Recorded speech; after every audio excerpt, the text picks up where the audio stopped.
I'm Dan Kurtz-Phelan, and this is the Foreign Affairs Interview. I actually believe that we can get our cyber defenses to where we have confidence that our most important networks cannot be disrupted by an adversary. And that's really the question we have to ask ourselves. Can we prevent the most critical military power pipeline networks from being disrupted during a crisis or conflict? And I believe that we can. In 2024, the U.S. government discovered that Chinese hackers had penetrated a huge swath of the American telecommunications system and remained there for years. That attack came to be known as Salt Typhoon. And from what we know, China has not just managed to steal the data and surveil the communications of hundreds of millions of Americans, it also embedded itself in the United States' most important infrastructure, giving Beijing a crucial advantage in a conflict. Ann Neuberger was until recently the top cybersecurity official on the National Security Council. She was in that position when Salt Typhoon was discovered, and to her, the attack is not just an isolated incident of cyberespionage. Rather, it is evidence of American weakness and Chinese dominance in a central arena of national security. Decades after the widespread adoption of the internet opened a new realm of geopolitical contestation, she writes in the current issue of Foreign Affairs, the United States has fallen behind, failing to secure a vast digital home front. Neuberger warns that as artificial intelligence grows ever more sophisticated, the threat of a cyber attack that could paralyze the country in a time of crisis has never been higher.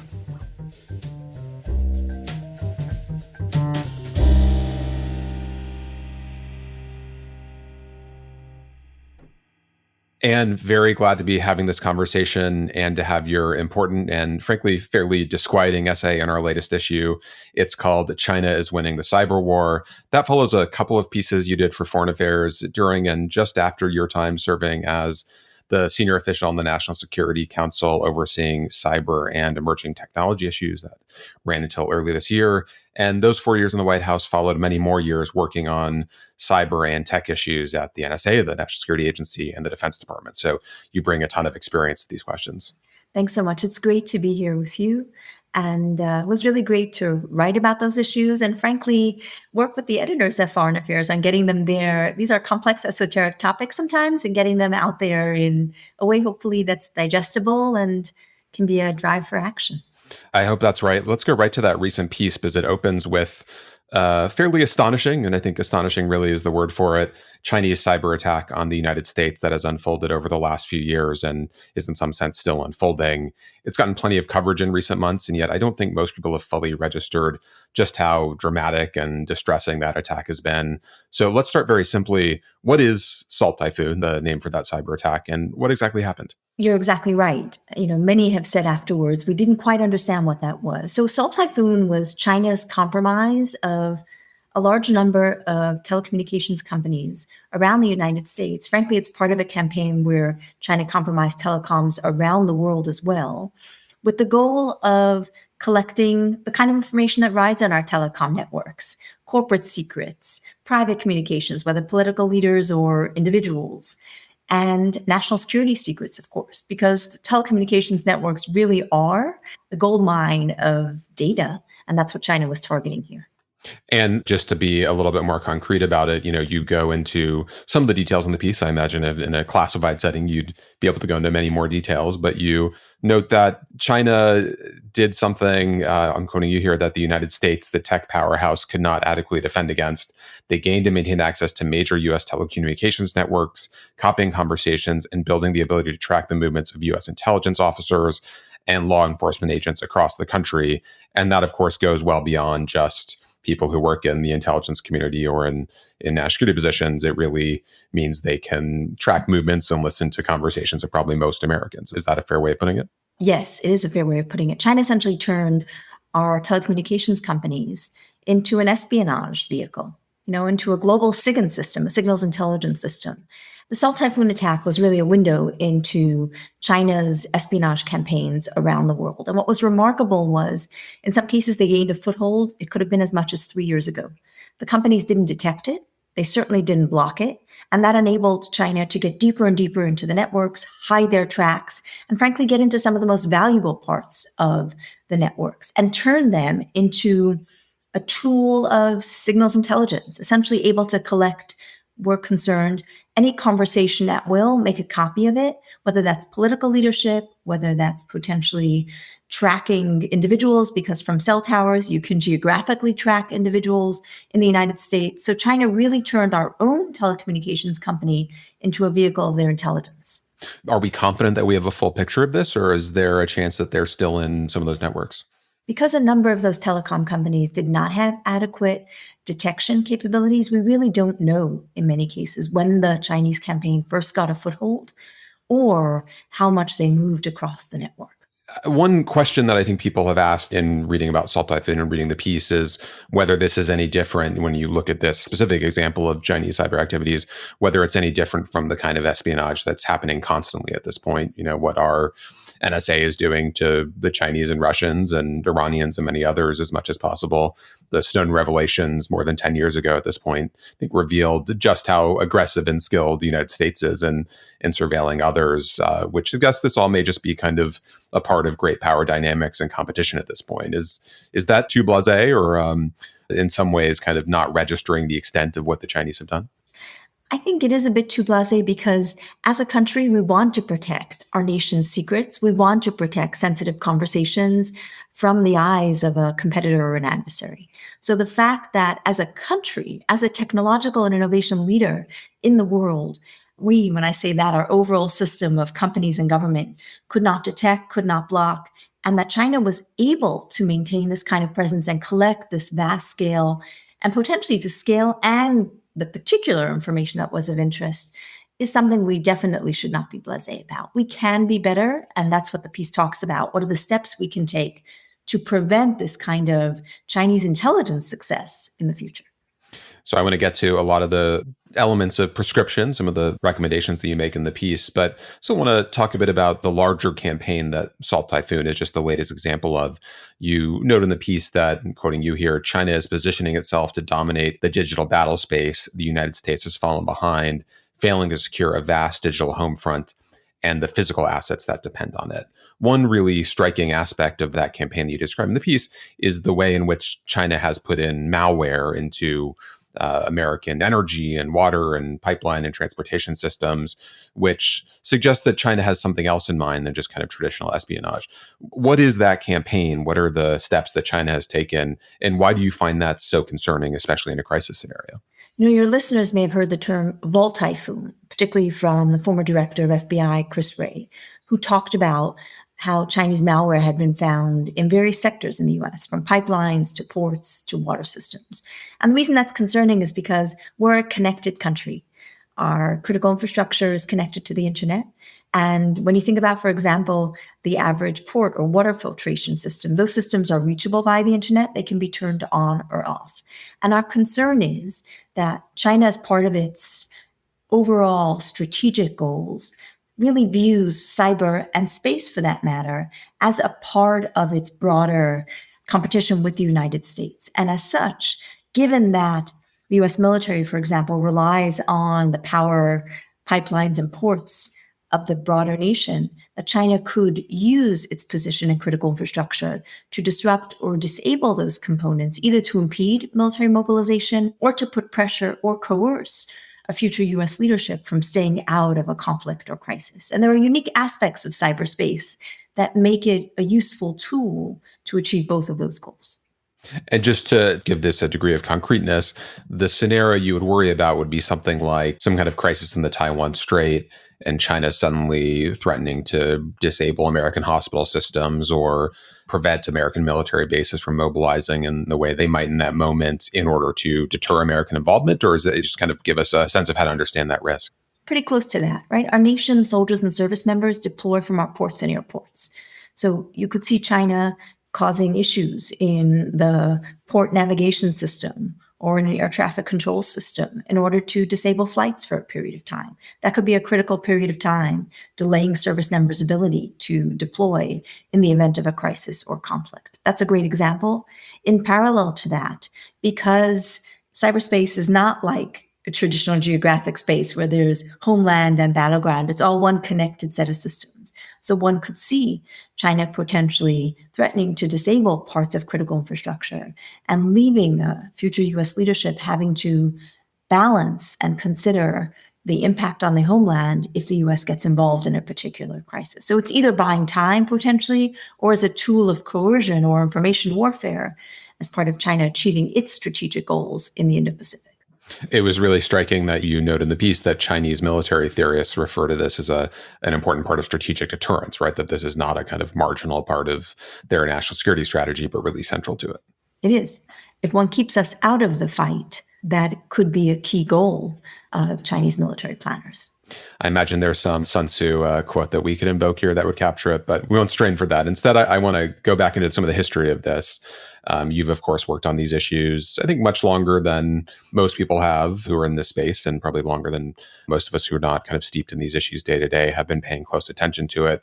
And yet you assess that, even after a decade and a half of pretty intensive focus on these risks and these vulnerabilities by the U.S. national security community and state more broadly, that our cyber defense is, quote, unready for battle, that we have not done a great job of addressing vulnerabilities. As you look back at our efforts to address this problem over the last couple of decades, why do we remain so vulnerable? Why are we still so unprepared for the threat? It's a really important question. So I would say first, I've been fortunate to lead both offensive and defensive operations. And as a result, I've seen the continuum across them. Our strategy overall for deterrence in cyberspace needs to reflect both, because if we can't defend our most important critical networks that Americans rely on, that our military relies on, we are and we can be hesitant to actually use our offensive capabilities because we're concerned about escalation and a potential uncontrolled tit for tat. So that leads me to the first point to say that we have to look at cyberspace as a continuum across defense and offense. A lot of progress has been made over the last decade, but also as we saw China's program increasingly move beyond espionage to also building cyber attack capabilities for potential cyber warfare, our model and the asymmetry between the United States as a democracy and China as an authoritarian country truly came to bear, in that the United States doesn't monitor private sector networks, and the vast majority of our critical ports, pipelines, and water systems are owned by the private sector. That means that really until the last administration, not only did the United States not monitor those communications, but there was pretty bipartisan Democratic and Republican resistance to even putting in place minimum cybersecurity requirements to ensure the companies that own those networks were taking the basic steps to defend those networks. And in contrast, China as an authoritarian country deploys a great firewall, a system of sensors and controls that goal number one censors the conversations, the discussions of its domestic population. But goal number two also monitors its networks for attacks, and in many cases can block and prevent those attacks as well. So that asymmetry between our two systems has meant that China stays a step ahead in the battles in cyberspace. And the key part of that is it's not so much that the United States is less capable of launching offensive cyber operations or these kinds of espionage operations. It's that we are so much more vulnerable at home because we can never hope to get our defenses to the point that China can. Is that the right way of capturing the dilemma? I actually believe that we can get our cyber defenses to where we have confidence that our most important networks cannot be disrupted by an adversary. And that's really the question we have to ask ourselves. Can we prevent the most critical military power pipeline networks from being disrupted during a crisis or conflict? And I believe that we can. It's more challenging in our system because that responsibility is across government and the private sector, but we must. Another area where we've spent a lot of time and a lot of focus in the past several years in the United States, but where you assess us as still being quite behind Chinese efforts is the attempt to develop global telecommunications infrastructure. This was about Huawei's dominance in developing 5G, which probably during Trump's first term became a major issue, but you see us as still not having made up much ground and being kind of set to lose the race, not just for 5G, but in the future for 6G infrastructure. Why have we not made more progress there, and what will it take to really offset Chinese advantage in that regard? 5G is so interesting because it's a window into how China focuses on strategic technologies and plays to win. And in fact, it's particularly notable because the United States led in wireless technologies and was a leader all through the 90s. And in the early 2000s, China noted the importance of telecommunications. We talked about everything rides on telecom and started to take strategic steps. And really, the three components of China's policy are a focused government investment in areas of strategic technology that it views are a priority. Second, a closed domestic market that's massive, which enables Chinese companies to both refine their product, but also make vast amounts of money that are then used to subsidize and essentially sell below cost their products overseas. I think some would say that in the case of telecom, China also used extensive theft of American and European intellectual property to really drive the first products that Huawei and ZTE produced. But those three components are really a key part of how China built dominance in telecommunications and in other strategic technologies. Now, what's unique about telecom, which is so interesting, is China also recognized that once they had subsidized a country's 3G or 4G infrastructure, the replacement cost, the cost of ripping and putting in a system from a non-Chinese vendor was really significant. And that's what's become the major barrier. So the Trump administration started focusing on this as a real strategic area during the first Trump administration and called on allies and educated allies to have them realize the significant national security risk of having a Chinese company subject to Chinese law that requires them to make data available at any time deployed in their networks. However, what was missing was a viable economic approach to actually compete with that. During the Biden administration, continuing the Trump policy, we broke new ground in actually using Exim and DFC to finance 5G deals, notably in Costa Rica. That's the Export-Import Bank and the Development Finance Corporation, right? Exactly. So for the first time, we noted that you got to bring money to the fight. You had to compete economically. And even though the key vendors were no longer US vendors don't remain, we went to bat for Western vendors because we felt this was a battle between essentially democracies and China on the other side. So the United States Exim, the Export-Import Bank, provided $300 million in financing to Costa Rica. But the story didn't end there, Dan, and that's what's so interesting. Huawei sued the Costa Rican government in their court to try to block the deal. It took over a year, but eventually the Costa Rican government won. But what it showed was the degree to which Huawei and the Chinese government would be willing to go hand-to-hand combat to maintain their predominance. We did the same. President Biden invited the president of Costa Rica to the White House and talked about the importance of this topic. We provided the financing as well, but it just shows what needs to be scaled and where European allies, frankly, need to join us in order to counter China in telecommunications. I'm sure you've spent plenty of time talking to foreign officials about why having Huawei technology, this less expensive Huawei technology and quite effective in terms of how it functions, as I understand it, Huawei technology in telecoms infrastructure. Why was that so important as you discuss this with foreign officials? How do you make the case to them that they should, perhaps pay a bit more for Ericsson or Nokia technology given those risks? Telecommunications networks are so complex. There's millions and millions of lines of code. And there's legitimate reasons why the company providing the telecom equipment would maintain remote access to fix a problem, for example, or to help a system recover if it's down. So as such, it is nearly impossible to secure a Huawei telecommunication system in a country that's of interest to China. And the point we would make was, as you know, the UK, for example, tried to pilot efforts where Huawei would deliver its code and GCHQ, the NSA equivalent in the UK, would assess its code. First, they found that there were so many vulnerabilities in the Huawei code at the time, it was hard to determine what was intentional and what was just bad programming. But bottom line, they learned from that the model couldn't work. It was very, very difficult, if not impossible, actually, to actually secure Huawei telecommunication systems because of the legitimate rights that they would have for remote access. So that was the first part of our message. The second, particularly with our European allies in the European Union, was a call for partnership to say that we're going all in to ensure Western telecom equipment companies survive. And we're going all in to ensure China can't use standards bodies to maintain its predominance. We need your partnership. We can do this together. But you say pretty clearly in the piece you wrote last spring for Foreign Affairs that despite all this effort, and I'm quoting you here, we have not resolved the core issue, the absence of alternative technologies that can compete with China's on price. That has not changed, I imagine? That hasn't changed.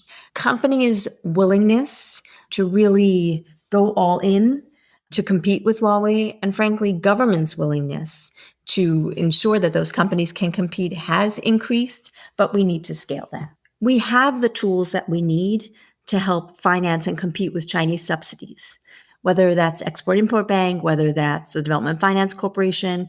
In fact, across Europe, those same tools exist. When President Biden visited Finland, for example, we signed an agreement between the US and Finnish financing agencies to partner together on deals. And I think, if I recall correctly, actually financed a major deal of Nokia's deployment in India together. So the bottom line is to say that what we need to connect are our strategic goals, compete with China in the most important technological areas with the tools we have, financing, alliances, intelligence sharing to highlight where China uses Chinese companies to conduct its cyber warfare and espionage campaigns. We've made a lot of progress, and I think there is an opportunity around the discussions now of deepening economic ties to go further to ensure that we can compete effectively in 6G. A couple elements of past efforts that you're fairly dismissive of in the piece that we're talking about. I mean, the first is diplomacy. You note that both President Obama and President Biden made cyber issues pretty central to U.S.-China bilateral diplomacy. I think in an early Obama Xi Jinping meeting, there was a kind of headline agreement on cyber and restraining cyber operations. What failed there? I mean, is there any role for diplomacy and potential value to diplomatic commitments and allaying some of these risks and addressing some of this competition? So first, at the time that Obama engaged China, China's campaign, we believe still at the time, was largely focused on espionage. In fact, it was focused on espionage, stealing corporate trade secrets, American corporate trade secrets, to benefit Chinese strategic industries. So the purpose of Obama's engagement with Xi was to put in place constraints and controls on that. And indeed, they reached agreement to do so. China soon broke that agreement.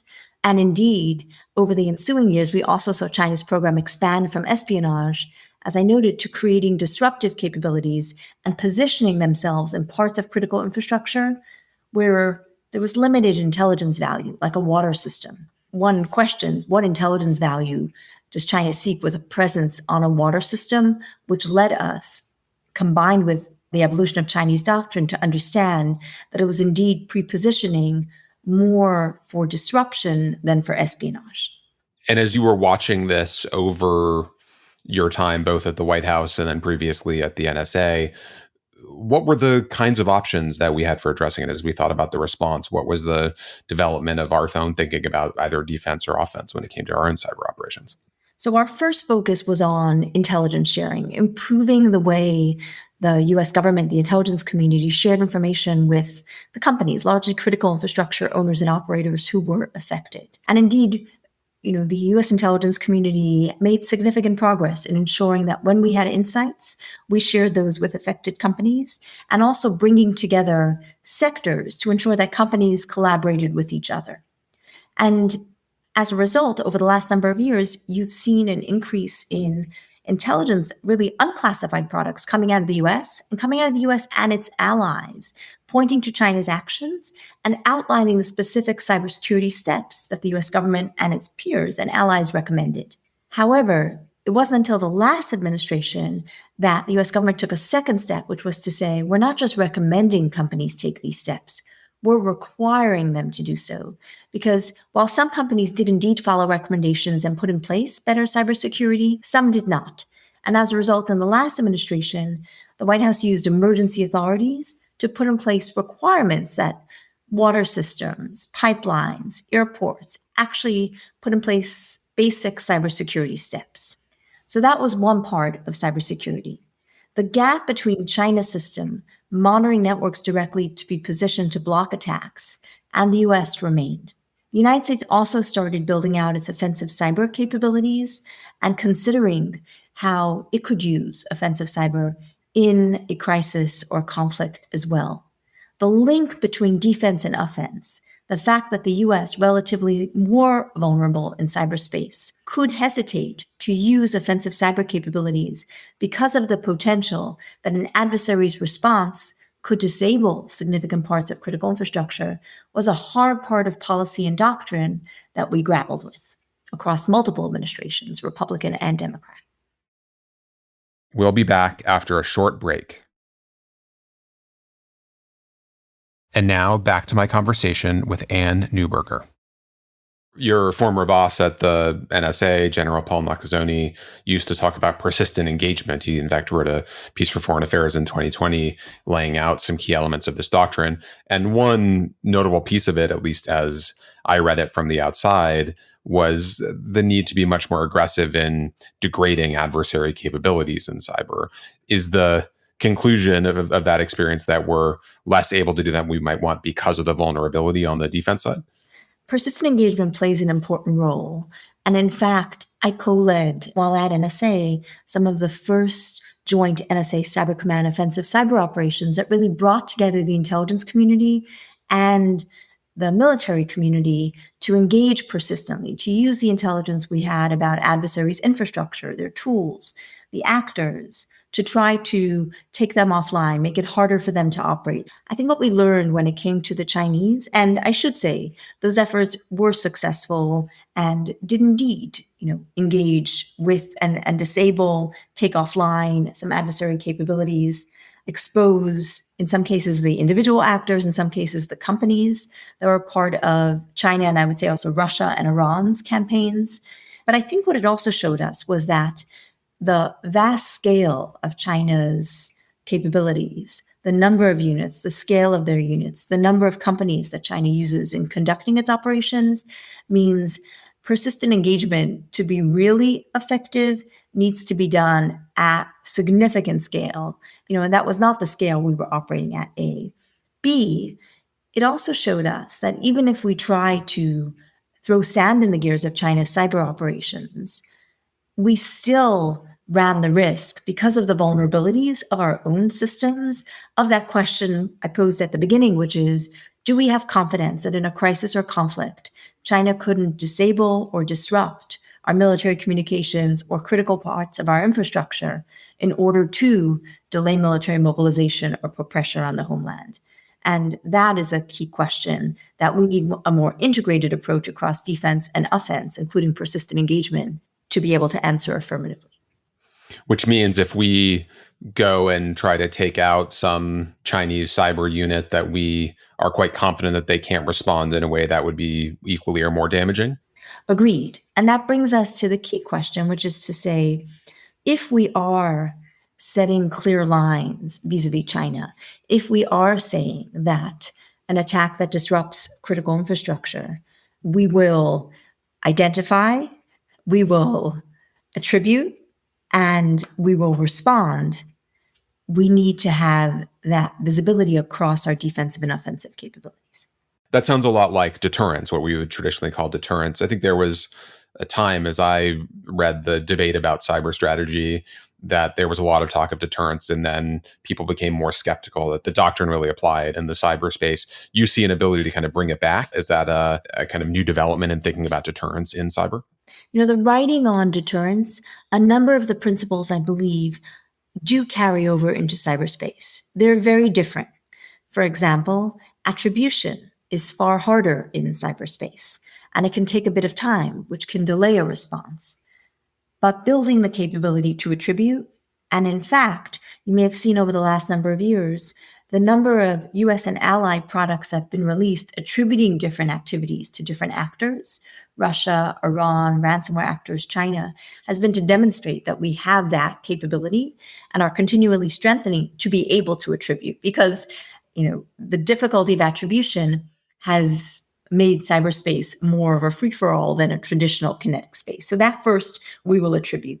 The second, that we are resilient, that if an attack occurs, we will, of course, aim to prevent it, but at the very least, we will recover very quickly, and that we will, and we maintain the capability and the will to retaliate. Those three parts, I think in deterrence language, it's, for example, deterrence by denial, that we are resilient, that we can recover, I believe do very much carry over from traditional deterrence theory, albeit with some changes and adaptations, because cyberspace is different from the traditional kinetic space. Where are the other places where it diverges from the traditional view of deterrence? The number of actors and the availability of capability.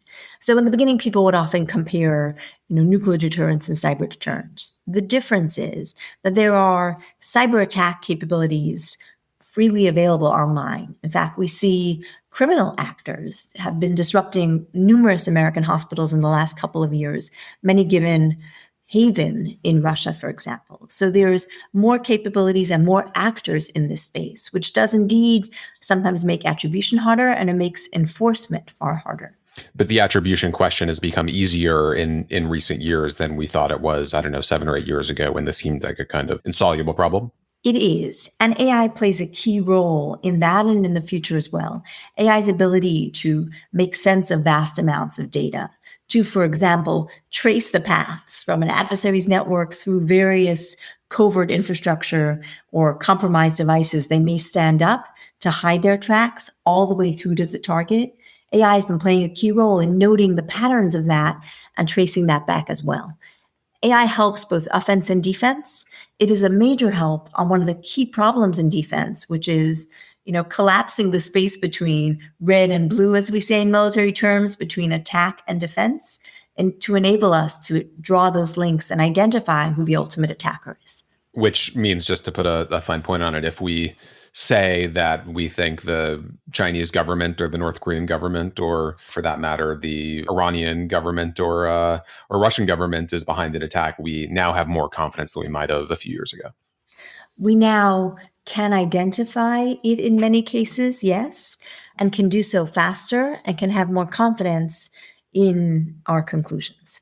I want to draw you out more on this question of how AI can enhance defense in this space and address some of those vulnerabilities that have been exposed by that Chinese campaign more broadly. The kind of fundamental asymmetry you focus on in the piece between an autocratic system and a democratic system, where the US government, at least at this point, does not force companies to put in certain defenses or reveal certain information as aggressively as it might, and certainly as aggressively as the Chinese do. Your answer to that is not to change the American system, but to use AI to kind of creatively work around that. How does AI help us address that asymmetry? Yes, I believe that AI can help us use our own system, our technological and innovation leadership. America is a leader in the world.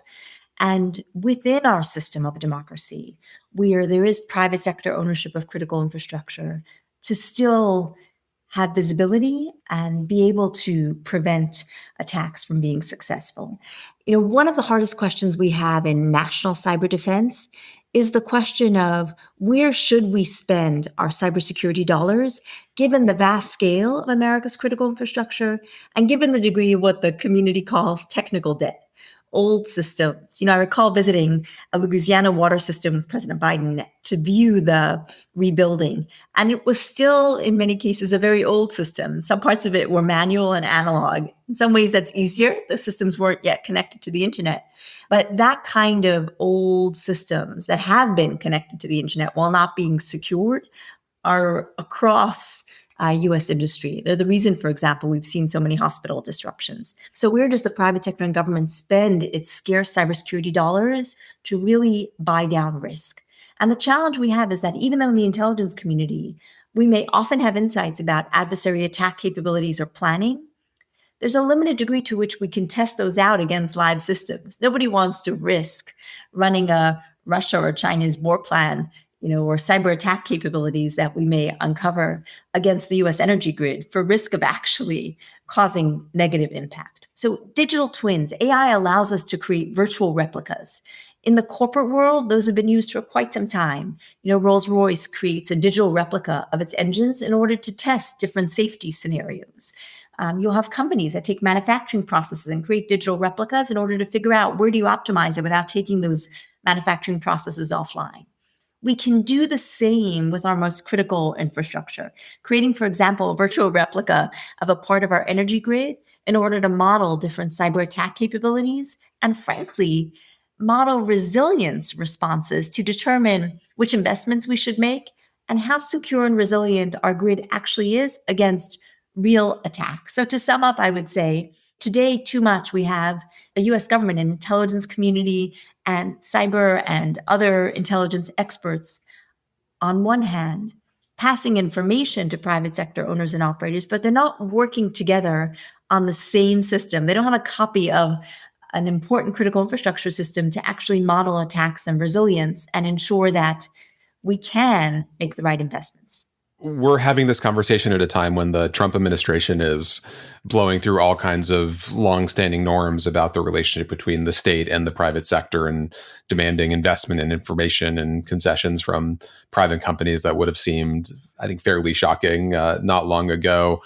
Given perhaps some of these shifting norms, without suggesting that that's the right approach, do you see more need for a kind of fundamental change in the balance between the private sector and the government, whether it's requiring certain investments in cybersecurity that are now kind of a patchwork driven by the bottom line and by financial considerations, as you note, or demanding more information sharing or something else? Absolutely. The risk has only grown. AI helps on offense significantly in terms of finding vulnerabilities and more rapidly building exploits.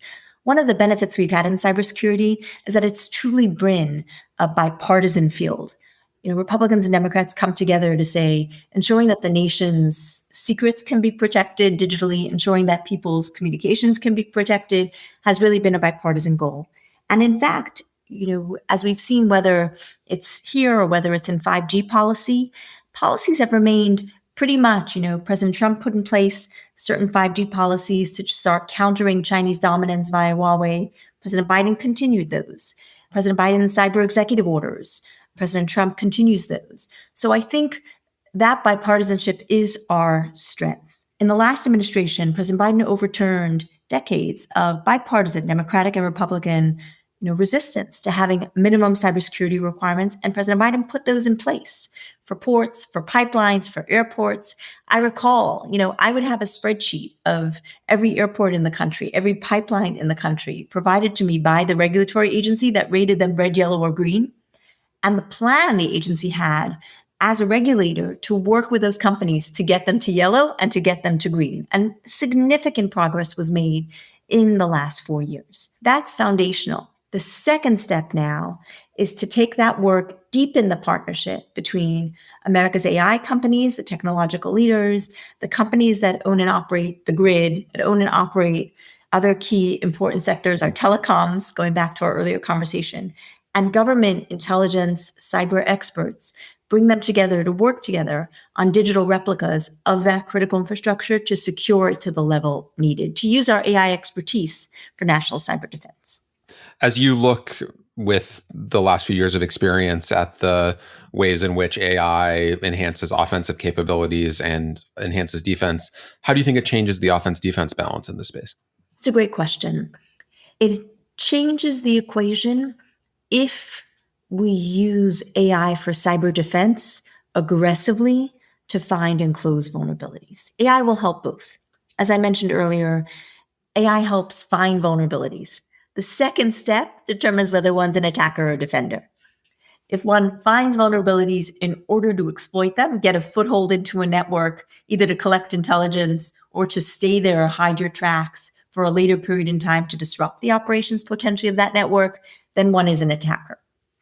If one uses AI to find vulnerabilities to then close them, then one is a defender. And in fact, during the last administration, we launched an innovative program with DARPA, which is essentially DoD's R&D agency, to really challenge the AI companies to use AI to find and close vulnerabilities in open source code. And indeed, the program was really successful. In year one, they found nearly all of the pre-placed vulnerabilities and were also able to identify significant patches. In the last year, that went even further. So there's massive promise in this space on cyber defense. So I understand the ways in which these AI tools help defenders, but it does seem that there are plenty of ways that offensive capabilities have surely gotten much better in the last few years in ways that should, I think, scare us a bit. Yes, indeed. The purpose of the piece was a call to action, because if we do not move fast, artificial intelligence will only accelerate China's advantages, will only accelerate the advantages for offense and China's ability to use its Great Firewall to integrate with AI to find and block attacks even more effectively. We truly believe the US possesses the technical capabilities, the innovation, and the work across government and private sector to reclaim the advantage in the digital battle space. And this is really a call to action to say, we can't wait any longer. We need to act now. Your time at the NSC and the National Security Council did not just involve working on cyber issues, it also involved emerging tech more broadly.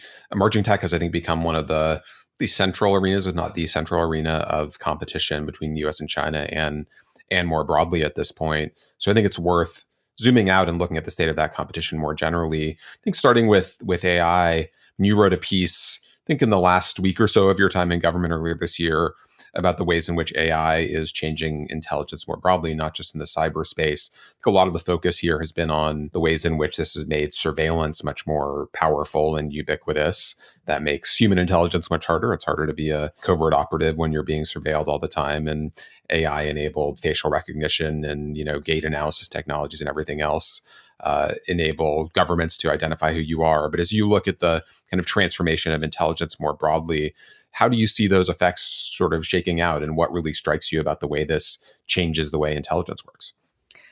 That piece that I wrote in Foreign Affairs actually started as a classified piece a year before to outline for the intelligence community the promise and the significant peril and risk to intelligence operations from AI. And the reason that is that people design intelligence operations.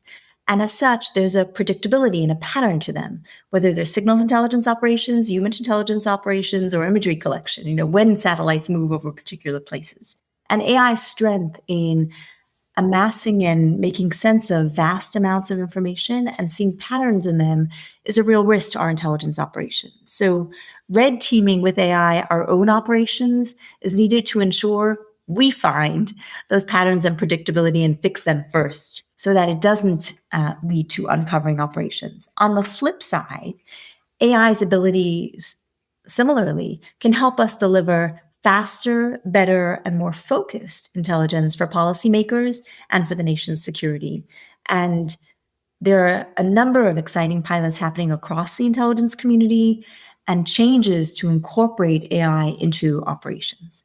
As you look forward 3 or 4 or 5 years, do you think human intelligence, by which we mean the kind of traditional thing we think of as spying with operatives kind of going to other countries and trying to get information from government officials, trying to steal secrets, do you think that will become all but impossible just given the power of those surveillance technologies?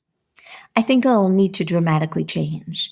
The rise of deep fakes.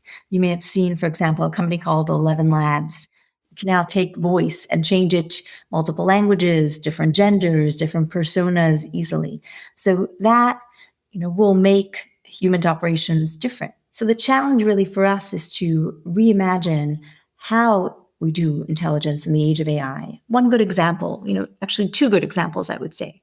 Today, the intelligence community is very much organized as a collect by different domains: images, signals, human interactions, process, analyze, and report.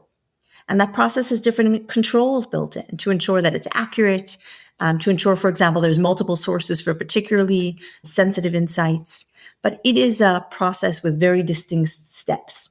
When you think about where we are today, if one can deploy an AI model into when we're doing satellite collection to identify at that point, based on the shape, based on the behaviors, for example, of ships in the Indo-Pacific or of different platforms in the Indo-Pacific, a threat or an opportunity, we need to ask ourselves, what's the fastest, most effective way to get those insights to the consumer?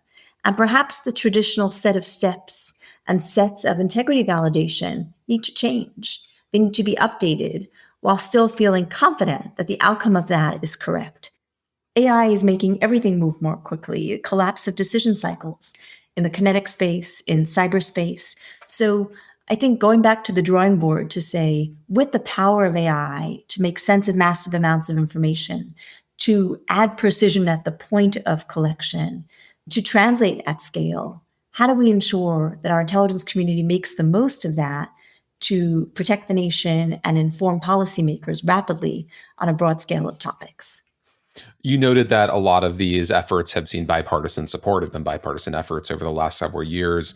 I think to some degree that has changed, at least in certain ways, in the last several months since Trump has come back into office. You've seen lots of firings within the intelligence community, including the head of NSA for reasons that I think are still not entirely clear what the substance was, other than the fact that Laura Loomer, the right-wing activist, had focused on him, and he may have once worked with General Mark Milley, the former chair of the Joint Chiefs, whom Trump hates. And your old boss, Paul Nakasone, is not someone especially popular in Trump circles because of work he did on, kind of election integrity.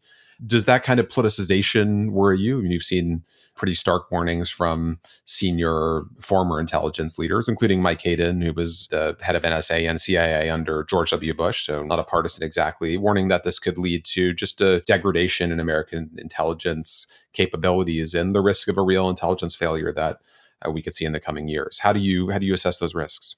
I served in the intelligence community for almost 15 years, coming in at mid-level and then rising to be deputy head of our global intelligence operations and standing up our cybersecurity mission.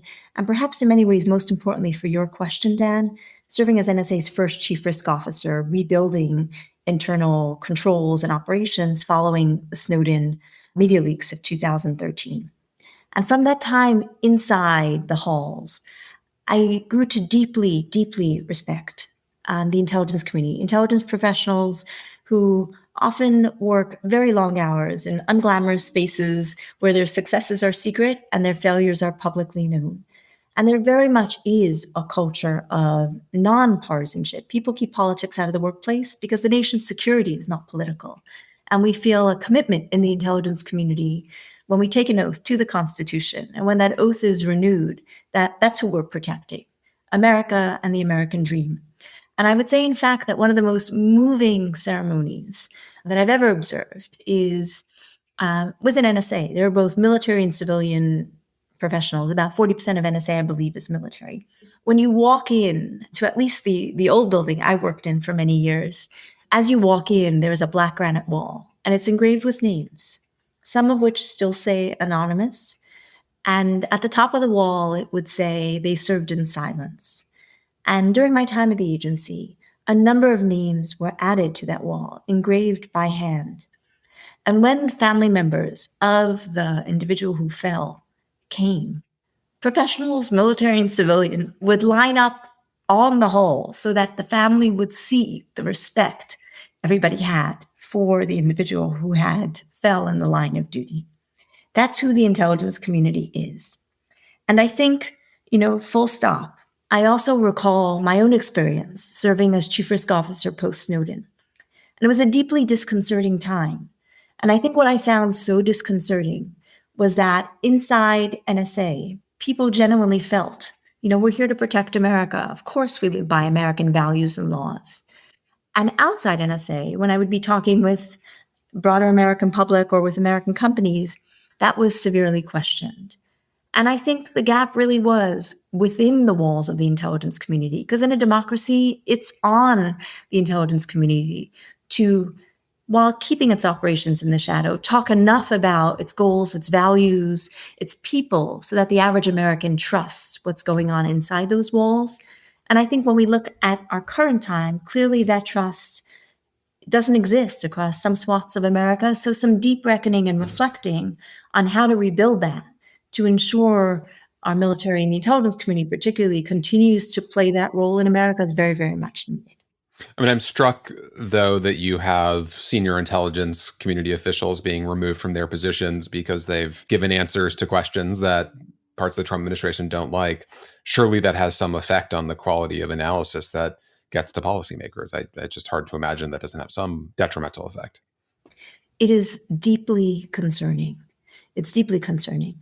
The intelligence community's policies and processes are meant to ensure that doesn't impact analysis. And I no longer am in the intelligence community, so anything I would say would be a hypothetical. But I would hope and trust that the culture of the community, the sense of its past and its future, would continue to ensure intelligence professionals are doing their work to ensure that what policymakers need to know, they know, and it's unaffected by the processes around them. That's obviously very, very difficult, though. But it's something that I would hope when people reflect on their oath to the Constitution, they reflect that that's who they're doing their work for. I think the other interesting difference between the Trump and Biden administrations on this issue has to do with kind of theory of emerging tech more broadly. And I think some of this you can chalk up to idiosyncratic factors and probably some private sector influence and corruption. But there is, I think, also a different underlying theory when it comes to how the US should win AI competition, what AI competition means. You had the Biden administration much more focus on export controls and keeping some of our technology out of Chinese hands, especially the AI diffusion rules that was fairly restrictive about what kinds of AI tools could be shared with others around the world. I think the Trump view is, we should let American companies make as much money as possible, and that's the best way of staying ahead. How do you understand those differences, and how do you assess the kind of state of that competition at this point as you look at the changes in U.S. policy? Export controls and ensuring that America's edge in chips are not available to our adversaries to promote their military and intelligence capabilities because AI's power is so transformative is a fundamental part of that competition. But it's only a part. The real way you win a competition is by running faster, not by holding a competitor down. So I think as important as export controls are, what's as important is America's adoption of AI in our economy, in the transformative fields like drug discovery, in our national security, in all the ways we talked about, producing more, faster, and better intelligence by adopting AI and streamlining processes to fully take advantage of AI, incorporating AI in our military operations, for example, so that we can detect adversary platforms that may have been covert until now. That's the way that we will truly win across our economy and across our national security, while still doing our best to ensure that our most capable technologies don't fall into the hands of our adversaries. Of course, that's important, but we need both components for success. Where, as you look at our attempts to run faster, do you think we're doing well, and where do you think we're not doing enough? We have a lot of exciting pilots. I think what's important is that we scale those and scale us to transform our operations. So for example, one could see where in the intelligence community, there are tens of thousands of intelligence reports that were produced over the last 10 years on various topics. Imagine training a set of specific models across those intelligence reports to enable policymakers and analysts to engage as we do with ChatGPT, to ensure that we're gaining the benefit of all of that insight and using it rapidly and effectively. Those are places where we can move faster to ensure that we're using the promise of AI, both for our economy and our national security. To a degree that I think would have surprised both of us a year ago, the Trump administration has taken aim at some of the pillars of the American innovation ecosystem, as we talk about it, some of the drivers of American success in emerging tech, whether you look at attacks on universities or really making it much harder for both researchers in academic contexts and at companies to bring in foreign talent and work with foreign talent, big cuts to research budgets at NASA and other parts of the US government, obviously all the tumult at the FDA and the CDC and other parts of our kind of health infrastructure. What of those changes worries you if they're sustained? What would really kind of undermine the ability of the United States to stay ahead in some of these emerging tech races, as you put it? America's a technology and innovation leader globally. That's, of course, due to our dynamic and entrepreneurial private sector. It's also due to government funding of R&D, particularly R&D that's foundational science. It isn't necessarily applied to existing problems. That certainly is a source of our innovation and something that we know that we need to continue. And I think now is really the opportunity to consider what are the fields of R&D that are most changing and where is it most important for programs to focus, particularly given that in the area of AI, so many of the advancements are coming from the private sector. So in many ways, government focus in those areas need to complement the advancements that are happening in the private sector today.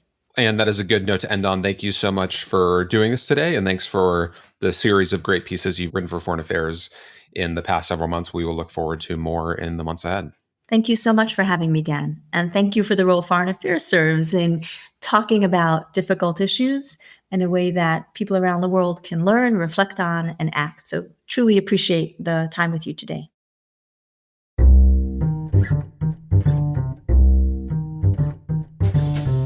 Thank you for listening. You can find the articles that we discussed on today's show at foreignaffairs.com. The Foreign Affairs interview is produced by Kanish Tharoor, Molly McEnany, Ben Metzner, Caroline Wilcox, and Ashley Wood, with audio help from Todd Yeager. Our theme music was written and performed by Robin Hilton. Special thanks as well to Arena Hogan. Make sure you subscribe to the show wherever you listen to podcasts. And if you like what you've heard, please take a minute to rate and review it. We release a new show every Thursday. Thanks again for tuning in.